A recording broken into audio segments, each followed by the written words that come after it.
Okay, so we've taken some time to learn some of the language. What is an asset? What is a liability? What is our net worth?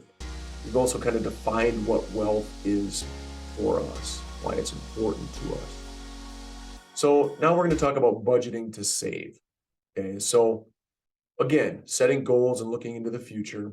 If you were to look 5 years from now, what is your goal and what would you like your net worth to be? And make that goal realistic, right? So if I'm going to college and maybe I'm taking on some debt, that goal might be a negative number. Or maybe my goal is to come out of college with zero debt, and maybe my net worth would be zero or just having a positive number. Um, 10 years from now, what that would that goal be? Obviously, take into consideration how much you're saving, maybe how much your assets are appreciating, what kind of debt you're going to take on over the next decade, what type of assets you'll be purchasing, right? Are you purchasing, things that are depreciating or decreasing in value, or are you purchasing assets that are increasing in value? So just take a minute, write down maybe what your goal is for your net worth to be 5 and then 10 years from now. Now let's set some financial goals. Most people who have wealth didn't do so overnight. They got wealthy by setting goals and pushing themselves to reach them. In Anthony's case, he has two short-term goals.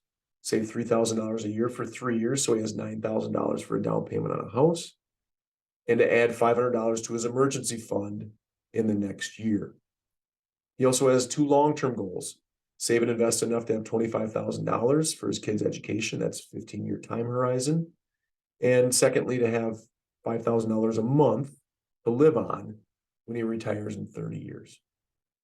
So again, whenever you're setting goals, be realistic, establish some time frames, devise a plan. How are you going to get there? What vehicles are going to use to save? And then be flexible. Goals can change. You're not going to reach every goal that you ever set, but certainly having them and writing them down gives you a better opportunity to get to those goals. So again, let's take some time. What are your short-term goals and what are your long-term goals? So hopefully you had some time to write those things down. And the short-term goals could be something in the next 1 to 3 years. Long-term goals might be further out than that. Be specific, be realistic, and again, be flexible. Those goals can change. We know life changes. And now let's talk about how we can meet those goals. First of all, one of the most important things is having a budget, or at least knowing where you spend your money.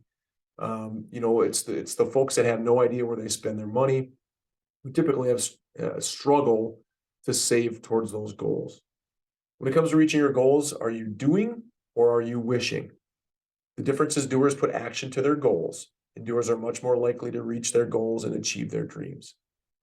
If you are a doer, you're more likely to track your spending, live within your means, stick to a budget, pay off your credit cards in a timely fashion, deposit money into savings, and make regular contributions to retirement. To maximize your wealth creating ability, you want to be a doer like Sonia. She's a single parent with one child. She budgets in order to live on her modest income and tracks where her money goes. Saving is important to her.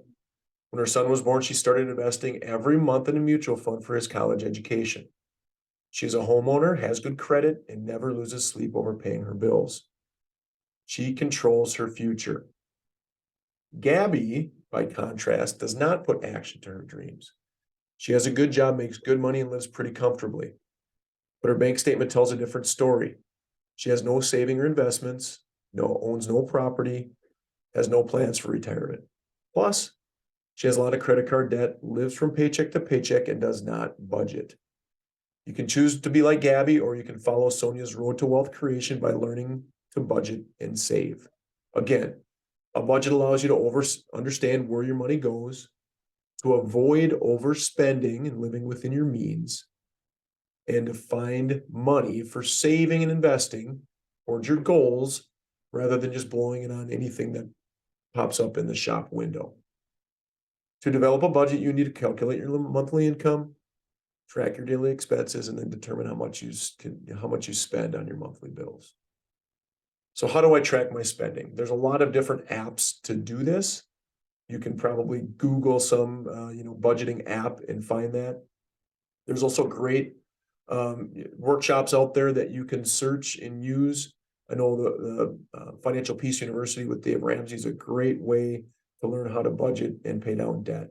So, how do you track your spending? One day, Gabby realized that to create wealth, she had to become more of a doer like Sonia and plan for her future.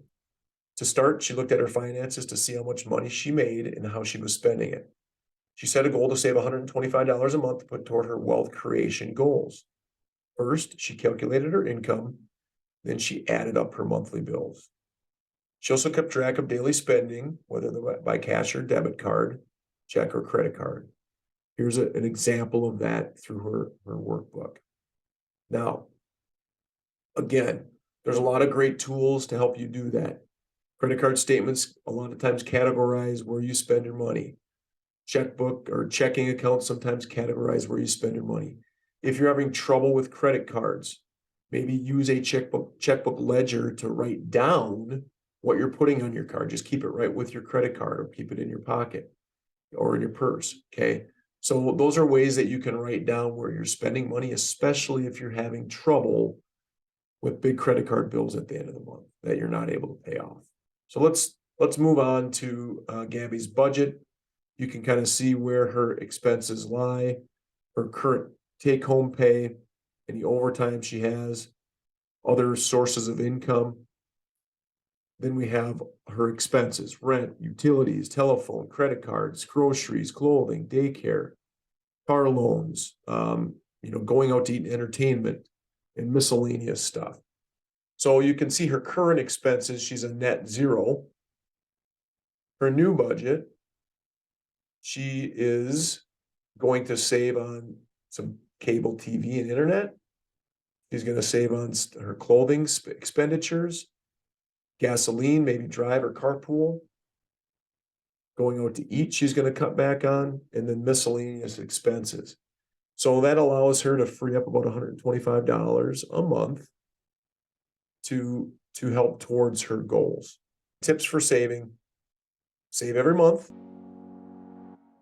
Have savings automatically deducted from your paycheck or your checking account, and base your budget what's left. Okay, so we'll talk more about saving and investing in the next video. But by budgeting and knowing where you spend your money, it allows you now to understand how much money you have to put towards those goals that you've defined.